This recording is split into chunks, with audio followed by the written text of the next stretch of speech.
La différence entre l'histoire des musulmans en Italie et celle des musulmans en France, c'est qu'il n'y a pas eu une importance majeure de la politique coloniale. Dans ma classe, les profs m'interrogent souvent sur la religion musulmane. Et moi, je leur raconte ce qu'il y a à en dire. Et eux, ils font la même chose avec la religion chrétienne. Il n'y a pas vraiment de quartier ghetto. Il y a des quartiers avec une présence significative, mais pas vraiment de quartiers ghetto majoritairement ethniques comme en France, en Allemagne, en Angleterre. Je rends grâce à Dieu de m'avoir permis de créer cette entreprise. La question de l'islam en Italie se centre autour de deux choses. D'abord, le poids de l'Église catholique. Je crois que c'est la différence essentielle avec la France. Et d'autre part, le poids politique de l'Église catholique, c'est-à-dire qui intervient dans le débat politique avec beaucoup plus de force qu'elle ne le fait en France.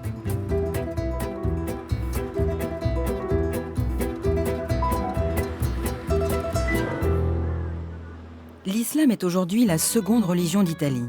Les musulmans ont été présents 400 ans au Moyen-Âge, dans le sud, essentiellement en Sicile. Depuis une trentaine d'années, des immigrés venus des Balkans, d'Égypte, du Maghreb, du Sénégal et de la péninsule indienne ont installé durablement l'islam en Italie. 1,5 million de musulmans vivent aujourd'hui dans le pays. Plus de la moitié est de nationalité italienne. Marqué par son immigration récente, l'islam transalpin a cependant du mal à trouver sa place dans une société où prédomine la religion catholique. Les musulmans viennent en Italie comme les Chinois, comme les gens d'autres cultures ou d'autres religions, pour chercher du travail ou pour étudier, mais pas avec le poids d'un passé de relations historiques, politiques, liées à la colonisation par l'Italie.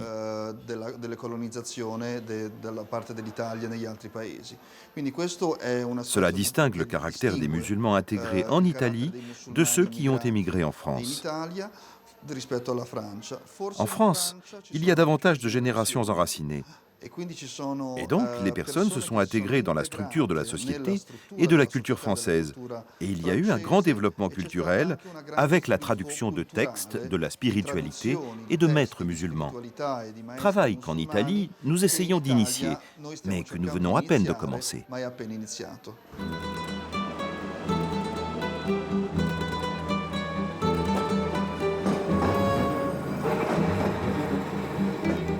L'islam en Italie n'est pas un islam de grande ville. Il est présent surtout et plus visiblement dans les villes moyennes, dans les petites villes et dans les villages. Donc, on le voit très présent dans les régions périphériques, même que ce soit la Sicile, où il y avait une présence historique importante, ou la vallée d'Aoste, du Friuli à la Sardaigne.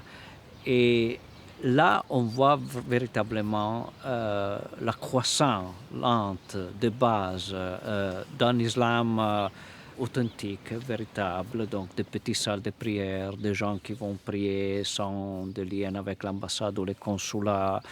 Et c'est là vraiment qu'on voit la naissance d'une nouvelle religion. Allahu Akbar, Allahu Akbar. Allahu Akbar,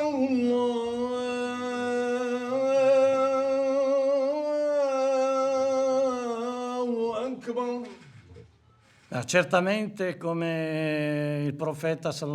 Comme le prophète, paix et salut sur lui, nous l'a enseigné, les relations entre les musulmans qui fréquentent notre centre et la population, ou nos voisins, sont excellentes. Nous essayons de les maintenir en l'état et nous faisons de notre mieux pour qu'elles s'améliorent encore plus. Par exemple, en les invitant lorsqu'il y a des moments de joie, comme les fêtes, en les saluant, comme nous l'enseigne notre religion, et en favorisant un respect réciproque. C'est ce qu'il me semblait important de souligner.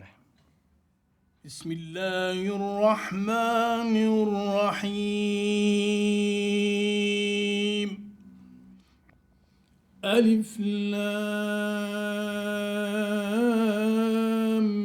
ميم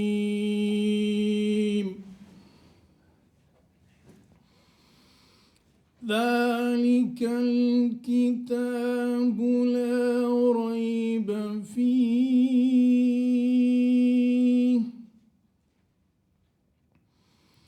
هدى للمتقين.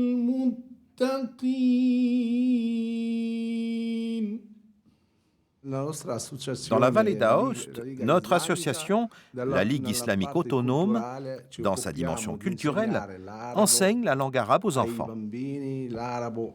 Elle l'enseigne aussi aux non-arabes, c'est-à-dire à ceux dont la langue maternelle n'est pas l'arabe. Dans notre programme, nous enseignons également l'italien à ceux qui viennent d'arriver.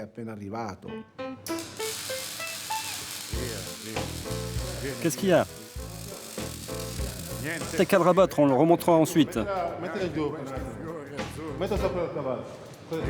C'est quoi? Où ça? Ah, ici dans l'angle.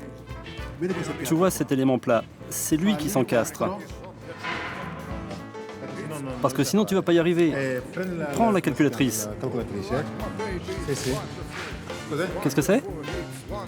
Originaire du Sénégal, Fall Aliou est un des fidèles de la mosquée d'Aoste. Il y a quelques années, il a monté sa propre entreprise de ferronnerie. Appelle Marco et tu lui dis qu'on peut lui envoyer la pièce dans une demi-heure.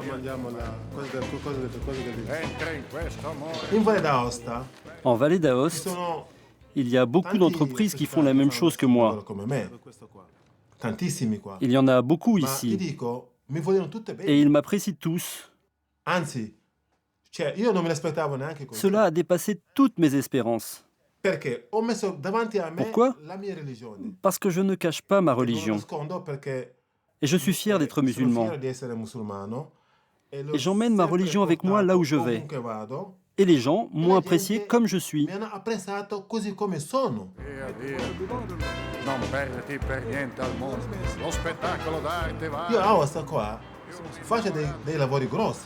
Ici à Aoste, je fais de gros chantiers avec des entreprises très connues. Mais là, je n'y vais pas comme entrepreneur, mais j'y vais d'abord comme ami, comme voisin. C'est comme cela que me l'a enseigné le prophète, que la paix et le salut soient sur lui. Et c'est ainsi que j'en suis arrivé là où j'en suis aujourd'hui. Le Centre pour les immigrés extra-européens de la ville d'Aoste accompagne l'intégration et le regroupement familial des populations étrangères qui sont aussi bien présentes dans les villes que dans les petits villages. Les musulmans de la région sont notamment employés dans le tourisme, l'hôtellerie, la restauration, l'aide à la personne et les activités agricoles. En vallée d'Aoste, il y a environ 8700 citoyens étrangers. Ils sont répartis assez uniformément sur tout le territoire régional. Il y a des communes où ils se concentrent légèrement, comme Aoste, la capitale de la région, où ils sont le plus nombreux. Dans certaines communes, ils peuvent atteindre 11 ou 12% de la population. Et dans d'autres communes, ils sont moins d'1%. Avec le boom économique qu'elle a connu ces 30 dernières années, la vallée d'Aoste a vu ses alpages désertés par les bergers locaux. Pour garantir le maintien de sa spécificité agricole alpine, elle a fait appel à une main-d'œuvre venue notamment du Maroc. Houssine Hafsa fabrique ainsi depuis 24 ans le fleuron des fromages de la région, la Fontine.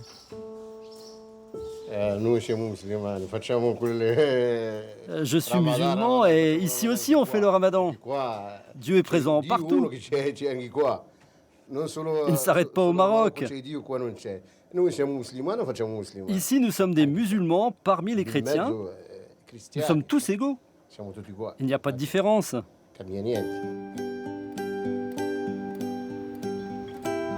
Située de l'autre côté du tunnel du Mont Blanc, la vallée d'Aoste est la plus petite région d'Italie. Elle compte à peine 130 000 habitants.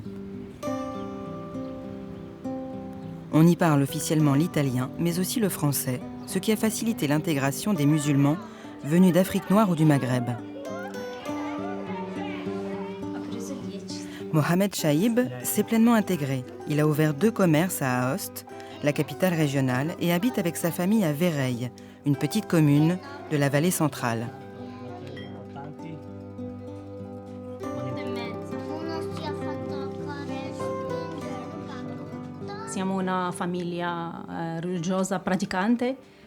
Nous sommes une famille religieuse pratiquante, très unie. Et nous essayons de transmettre notre religion à nos enfants, parce que c'est une chose fondamentale. Par exemple, la prière, le Coran, le Ramadan, nos enfants connaissent tout cela. Dans la ville d'Aoste, il y a la mosquée. On peut aller y faire la prière tranquillement toute la journée. Mes amies sont sympathiques. Certaines sont un peu égoïstes et jalouses. En général, les autres sont gentilles, généreuses, bonnes élèves à l'école. J'ai fait connaissance avec leurs parents et voilà. C'est vrai qu'il y a beaucoup de problèmes. Il y a la crise. Pour moi, la seule voie, ce sont les études. Il faut étudier. C'est la seule voie. Pour leur avenir, il faut être optimiste et pas pessimiste. Moi, ici, en Italie, je me sens bien. Je vais à l'école d'Imose, qui est une école de 49 élèves, qui fait maternelle et école élémentaire. Je suis en CM2 et j'ai de bonnes relations avec mes amis. Quand je serai grande, j'aimerais être artiste ou chanteuse. Nous sommes en train de réfléchir au spectacle de fin d'année, comme nous le faisons tous les ans. Nous, les primaires, avec les maternelles, et on invite les parents.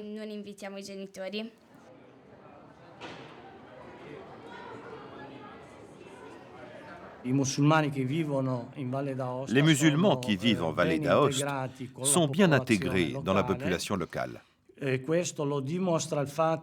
J'en veux pour preuve les dernières élections municipales, où nous avons eu 2 des membres de notre association qui se sont présentés.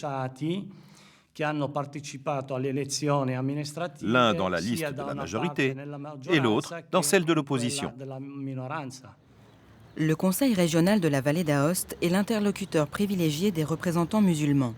Son président, Augusto Rolandin, s'appuie sur la Ligue islamique autonome de la vallée d'Aoste pour gérer les questions pratiques concernant la religion musulmane. Aujourd'hui, les représentants musulmans ont des rencontres officielles avec l'administration régionale pendant laquelle ont la possibilité de présenter, de faire en quelque sorte présent leurs préoccupations.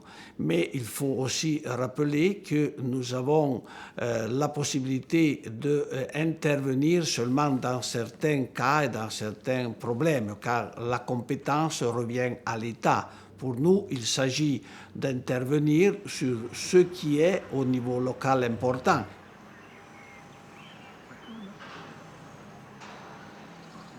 En l'absence de représentation au niveau national, la partie plus importante de la visibilité même de l'islam est à niveau local. Et là, on trouve des choses et des situations très différenciées. Dans certaines villes, il y a des propos d'intégration, soit à niveau scolaire, soit à niveau d'acceptation des mosquées, moins conflictuelles d'un certain point de vue, un peu plus invisibles. Et dans ce type de présence jouent un rôle très important les mosquées. Le problème aujourd'hui, c'est qu'en l'absence d'un accord avec l'État au niveau national et en l'absence d'une représentation unitaire des musulmans, toutes les situations sont soumises au bon vouloir des autorités locales. Le maire ou le conseil municipal peut dire qu'on a le droit d'ouvrir une mosquée, ou alors il peut dire non, en invoquant des problèmes de sécurité ou d'ordre public. Il peut dire qu'il vaut mieux fermer la mosquée ou empêcher son ouverture. Franchement, c'est une situation qui est très difficile à vivre. Cela peut toucher aussi bien la mosquée que le jeûne du Ramadan ou les fêtes religieuses. Mais par-dessus tout, cela concerne le respect de la dignité des musulmans.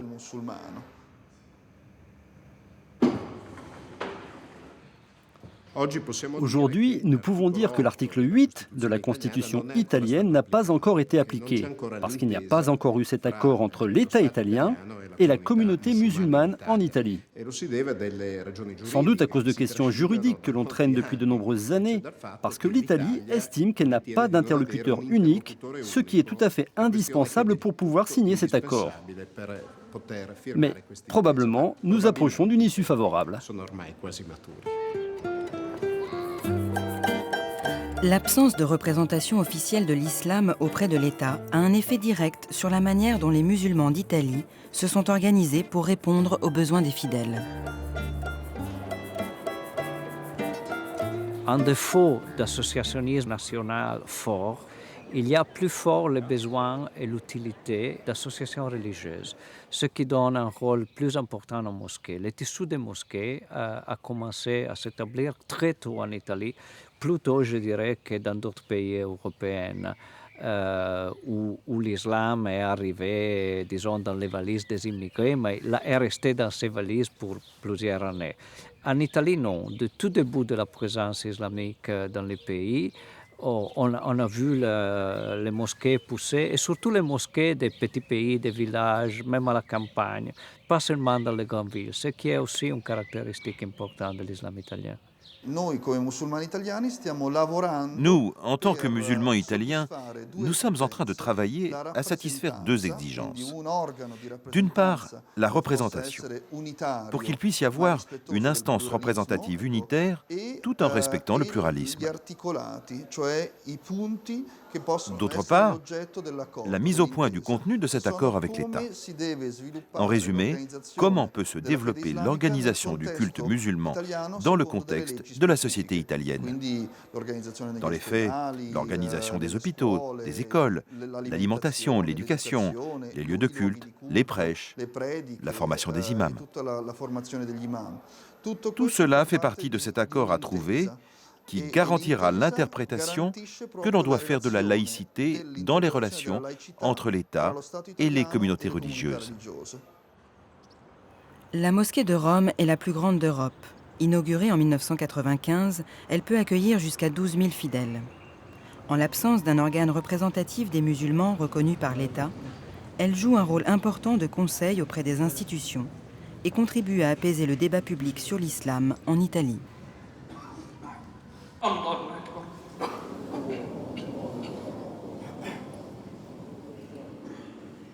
Alhamdulillahi Rabbil Alamin, Ar-Rahman Ar-Rahim, Maliki Yawmiddin, Iyyaka na'budu wa iyyaka nasta'in, Ihdina as-sirata al-mustaqim, sirata alladhina an'amta alayhim, ghayri al-maghdubi alayhim wa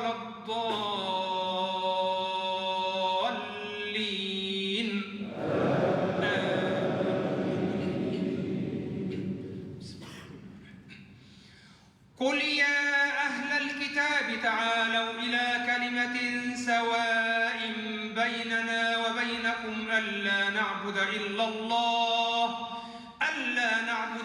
الله ولا نشرك به شيئا ولا يتخذ بعضنا بعضا أربابا من دون الله فإن تولوا فقولوا اشهدوا بأننا مسلمون.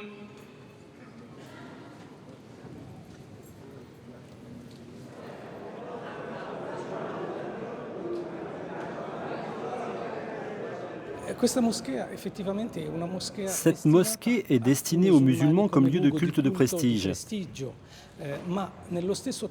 Mais nous avons aussi cherché à l'ouvrir à son environnement, en ce sens que chaque mercredi et chaque samedi, nous avons des visiteurs non musulmans, ce qui représente des dizaines de milliers de personnes chaque année qui viennent visiter la mosquée, parmi lesquelles, ce qui nous fait très plaisir, de nombreux jeunes des écoles qui viennent découvrir une autre religion que la leur.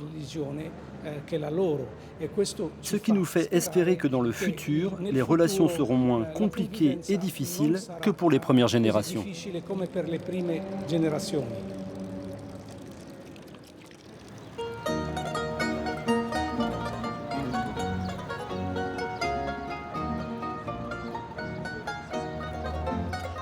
Comme d'autres villes d'Italie, Florence a connu de vives polémiques sur la création de sa future mosquée. Mais les bonnes relations entre la municipalité et les musulmans florentins ont permis de surmonter les difficultés. Dans la ville de Florence, on a les éléments communs à toute l'Italie, c'est-à-dire une immigration qui est essentiellement marocaine, tunisienne ici, mais on a également une bourgeoisie d'origine musulmane ou musulmane, égyptienne par exemple, syrienne, iranienne aussi, et de gens qui sont très liés aux activités commerciales et industrielles propres à Florence, hein, les industries de l'art, du cuir, du tapis, de la restauration, etc. Et ce sont ces éléments-là qui sont moteurs dans la volonté d'intégrer la communauté musulmane à la ville de Florence. L'élément positif ici, c'est la mairie. Le maire, qui est très dynamique, qui est socialiste, est tout à fait favorable à la construction d'une grande mosquée à Florence, avec la référence à la synagogue qui a été construite à la fin du XIXe siècle.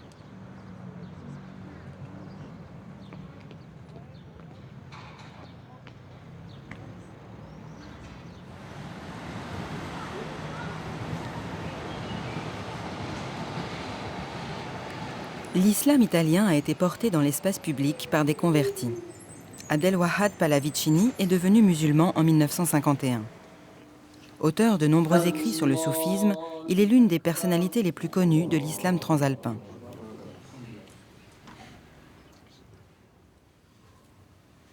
Allahu Akbar.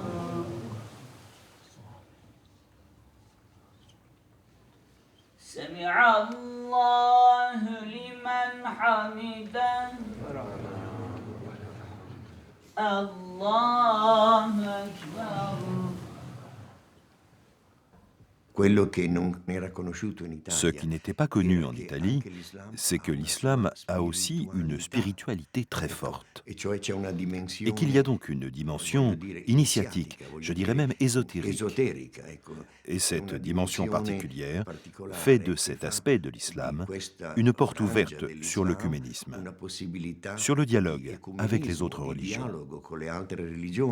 Alors, les convertis ont joué un rôle très important au début de la constitution de l'islam en termes qu'acteurs publics, parce qu'il avait des compétences, parce que l'islam italien a commencé à s'organiser quand il n'y avait pas encore une deuxième génération, il n'y avait pas encore une bourgeoisie de professions libérales issues des milieux musulmans. Donc, il y avait besoin d'acteurs avec un connaissance des mécanismes de fonctionnement de l'État, des rapports avec les journalistes, capables aussi d'avoir une sorte de know-how organisationnel, capable de faire organisation, de faire association, et de se rapporter avec la société italienne, en italien en plus, donc ne faisant pas faire voir trop l'étrangeté en quelque sorte, l'extranéité, la différence, et en essayant aussi de montrer un visage italien de l'islam italien. Et donc, ils ont joué un rôle très important, beaucoup plus que dans d'autres pays européens, peu semblable à la situation espagnole, par exemple, comme leader, comme organisateur, comme traducteur, comme écrivain. Les revues, les sites internet, les traductions aussi de livres viennent de là, viennent de convertir. Les traductions du Coran aussi. Les plus diffusées dans les milieux musulmans italiens sont l'œuvre des convertis. Donc un rôle très important.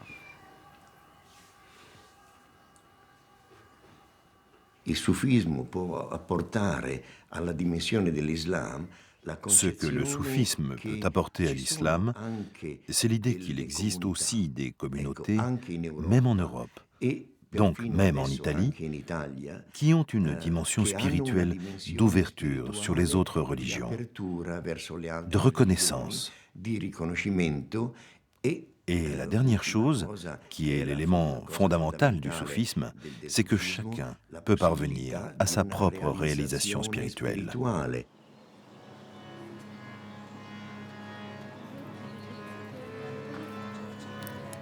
La Naqshbandiya est l'une des grandes confréries soufis dans le monde. Bien implantée en Italie, elle organise régulièrement des rencontres spirituelles.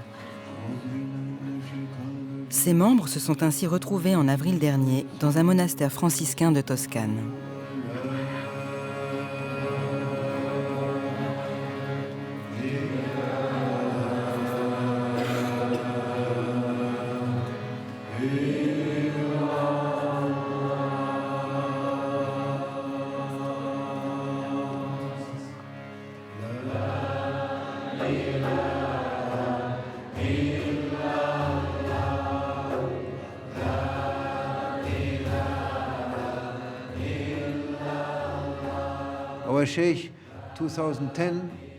En 2010, notre maître a dit « Je ne suis pas soufi, je ne suis pas Naqshbandi. Tous ces noms n'ont pas d'importance. Le plus important, c'est ce qui est écrit dans le Coran. Il est écrit dans un verset « Soyez dignes de votre Dieu, soyez nobles. » Ne dites pas « Je suis Wahhabi, Salafi, Naqshbandi, Ahmadi, Soufi, Mazhabi, Mevlani. » Ça n'a aucune espèce d'importance. Il faut être ouvert à tout le monde, aux gens, à la grâce et à la bénédiction de Dieu. Soyez au service de Dieu et rien d'autre.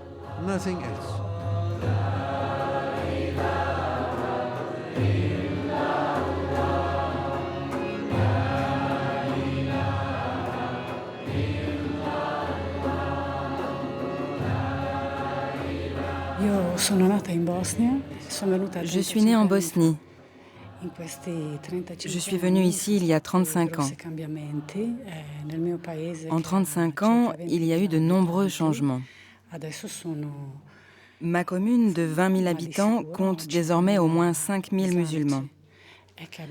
Nous avons un centre culturel.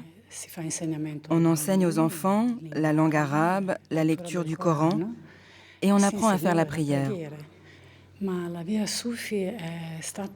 La voie soufie a toujours été une source de curiosité pour moi depuis mon enfance. Et puis grâce à Dieu, j'ai découvert la voie. Je m'y suis intéressée de manière très concrète. C'est une voie simple, très belle et très heureuse.